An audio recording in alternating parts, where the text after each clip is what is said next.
Portanto, sejam imitadores de Deus, como filhos amados, e vivam em amor.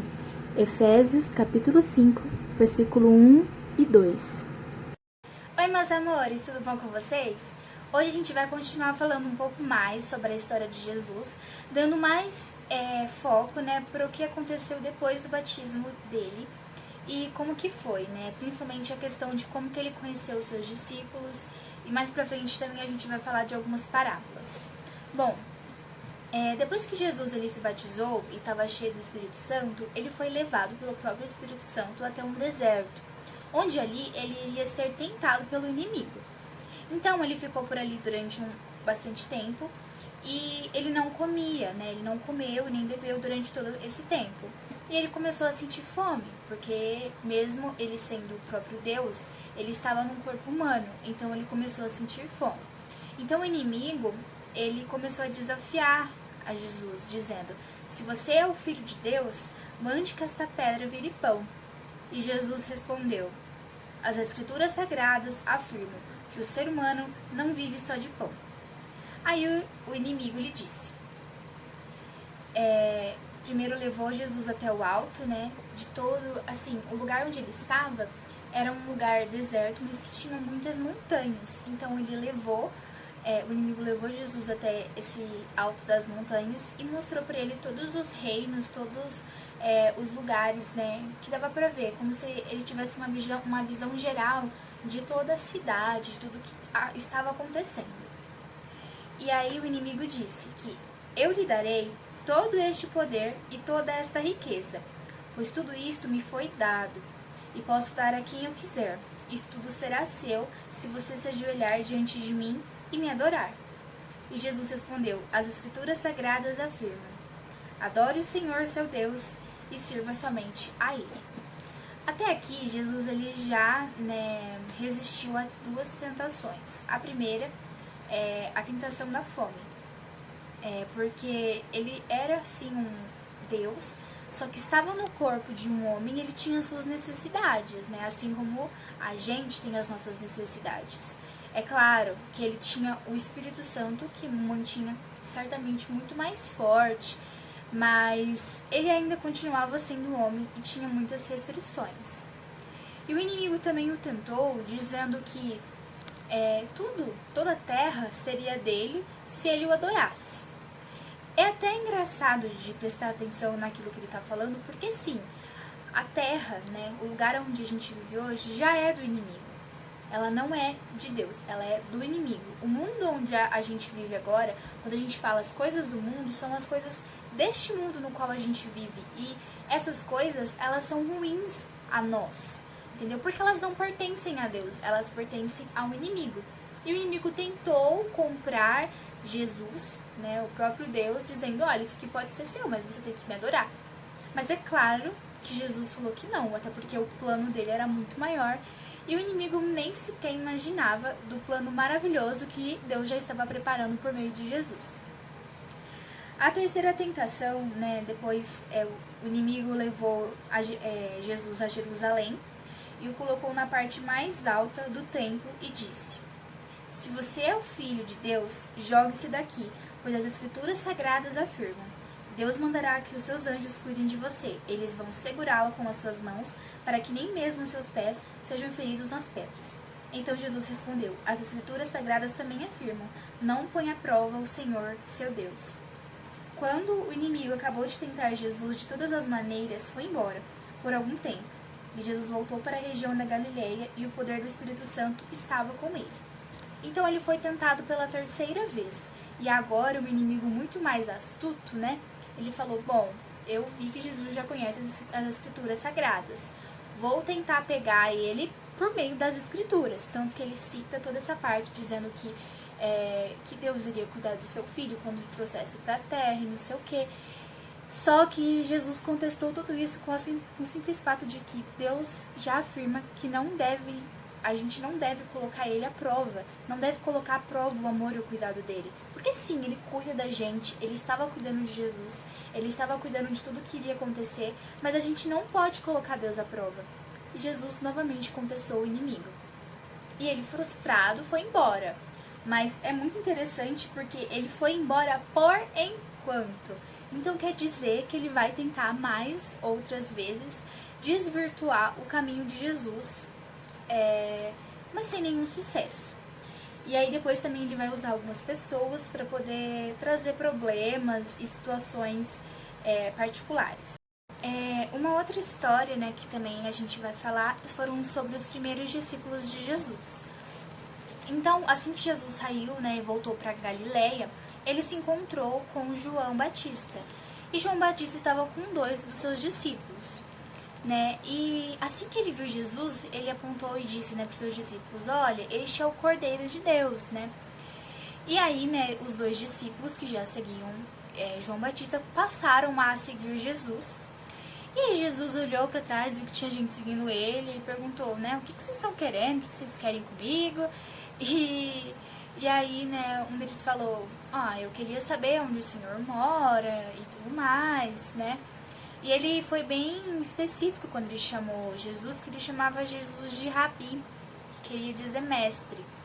Então a gente vai ver que uma das características dos discípulos era de chamar Jesus por Rabi, que na tradução é mestre. Então ele era um mestre para eles.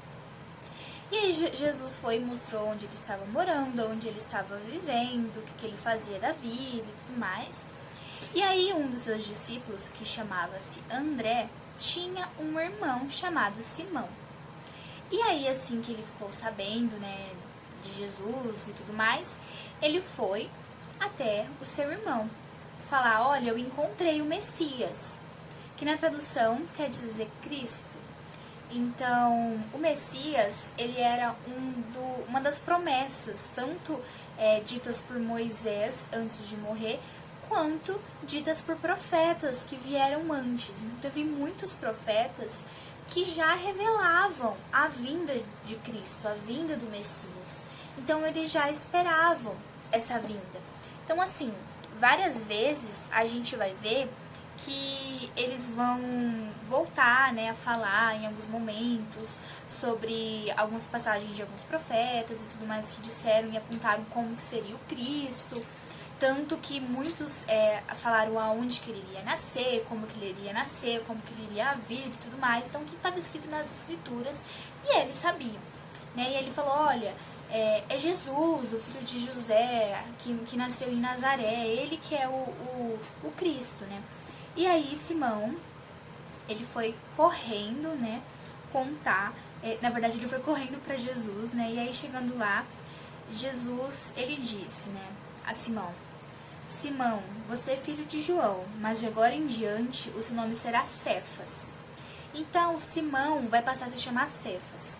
Mas Cefas tem uma tradução que quer dizer Pedro. E Pedro, né, quer dizer pedra. Então, a gente vai ver muitas vezes ser relatado Simão como Simão Pedro na história. Então, ele vai se juntar também a Jesus e vai começar a caminhar com ele, né? Junto com um outro discípulo que se chama Felipe. E ele era de Betsaida. E o próprio Jesus vai chamar ele. E Felipe vai chamar um outro cara chamado Natanael. Então, até agora, a gente tem 2 discípulos que eram de João Batista. Até agora, não foi relatado o nome, pelo menos não aqui na nossa historinha. Um deles vai ser André, que tem um irmão que vai ser o Simão Pedro. Tem o Felipe, que foi chamado pelo próprio Jesus. E Felipe chamou Natanael. Então, a gente já tem 5 pessoas seguindo Jesus. Uma das coisas também que é relatada é que Simão Pedro, ele era um pescador. Então, né, um certo dia, Jesus ele estava na praia, ao lado da Galileia, e tinha uma multidão que estava ali em volta para ouvir ele falar, para ouvir o que ele tinha a dizer, porque até então o fato de que o Cristo já tinha vindo à Terra já estava sendo muito espalhado, então muitas pessoas estavam indo para ouvir Jesus falar. E Jesus ele entrou em um dos barcos, que era de Simão Pedro, e pediu para que ele o afastasse um pouco da praia. Então ele sentou, né, ali um pouco mais afastado da multidão, para poder conseguir falar para todo mundo, né, para a multidão que era muito grande. E aí, assim que ele acabou de falar, Jesus, né, falou para Simão: olha, pega o seu barco e leva ele para uma região mais profunda. Então você e os seus companheiros joguem as redes para pescar, porque Simão, ele era sim um pescador e tinha outros companheiros que estavam com ele que também eram pescadores, só que nesse dia eles não tinham pescado nada. Eles ficaram horas e horas pescando e não tinham pescado nada. Aí Jesus acabou de dar a palavra para a multidão, falou assim: olha, Simão, pega o seu barco, vai mais pro fundo, joga as redes, que você vai conseguir pegar peixe, né? Aí, Simão, ele tentou contestar, ainda Jesus fala: mestre, a gente trabalhou a noite toda, não pescamos nada, mas já que o Senhor está mandando jogar as redes, eu vou obedecer. Então, assim, Simão, ele vai ser um tipo de discípulo um pouquinho problemático, porque muitas vezes ele vai duvidar, ele vai contestar, ele vai perguntar, ele vai fazer, assim, e ele também é um pouco, ele tem um temperamento mais forte. E muitas vezes ele vai contestar Jesus e Jesus vai falar pra ele, assim, e vai retrucar com ele umas par de vezes também. Então é bem legal essa história de Simão e a relação que ele tinha com Jesus. Então, ele vai falar pra Jesus, né, olha, tudo bem, eu vou jogar, mas assim, ele jogou meio que acreditando mais em Jesus do que achando que ele iria conseguir mesmo os peixes. Mas aí, quando eles jogaram a rede no mar, saiu tanto peixe, mas tanto peixe que eles deram conta de encher 2 barcos e esses barcos quase afundarem de tão pesados de peixe que tinha lá dentro. E aí, Pedro, muito emotivo, falou: Senhor Jesus, afaste-se de mim, pois eu sou um pecador. Porque ali ele pôde presenciar de uma forma muito simples aos olhos dele do poder que Jesus tinha, né? Meio que foi uma comprovação de que ele realmente era o Cristo. Então Simão e os outros que estavam com eles ficaram admirados com a quantidade de peixes que eles haviam apanhado. Tiago e João, que eram filhos de Zebedeu, que eram companheiros de Simão, também ficaram muito admirados. Então Jesus disse a Simão: não tenha medo, de agora em diante você vai pescar gente. E eles arrastaram os barcos para a praia, deixaram tudo e seguiram Jesus. Todos esses, inclusive Tiago e João. Por isso que tem uma musiquinha que fala Pedro, Tiago e João no barquinho. Mas, assim, essa história de João, na verdade de João, de Tiago, de Pedro, que puderam ver essa multiplicação dos peixes, né, por Jesus, foi meio que uma forma de Jesus mostrar para eles, né, principalmente essa última frase, de eles falarem: não tenha medo, de agora em diante você vai pescar gente. Por quê? De agora em diante, né, eles iriam deixar de ser apenas pescadores de peixes para ser pescadores de gente. Ou seja, que eles iriam trabalhar para o reino de Deus de uma forma a levar o evangelho, levar Cristo para as outras pessoas, para poder ensinar para as outras pessoas. E aí a gente vai começar a ver o trabalho da evangelização trazida por Jesus e seus discípulos, que vai começar agora.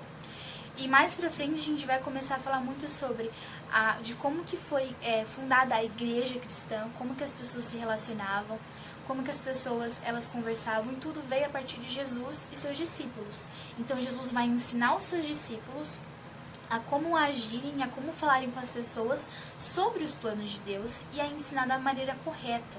Porque muitas coisas naquela época já tinham sido corrompidas da palavra de Deus. Então muitas coisas que foram ensinadas, né, estavam sendo interpretadas de uma forma totalmente errônea, muito errada, muito diferente do que realmente era.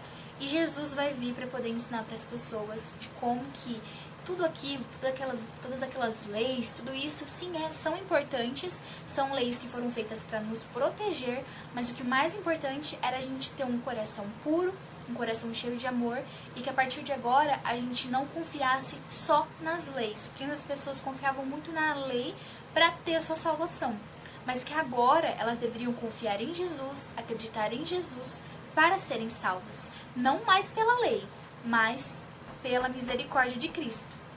Então, agora a gente vai para as nossas atividades. Como atividade da semana, eu vou deixar como sempre linkado nos cards, no link da descrição do vídeo, uma musiquinha para falar sobre a pesca milagrosa, que foi o que a gente falou hoje, né?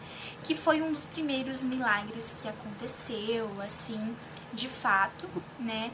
E a gente vai falar também, né, para retratar um pouquinho sobre alguns desses discípulos que participaram, né?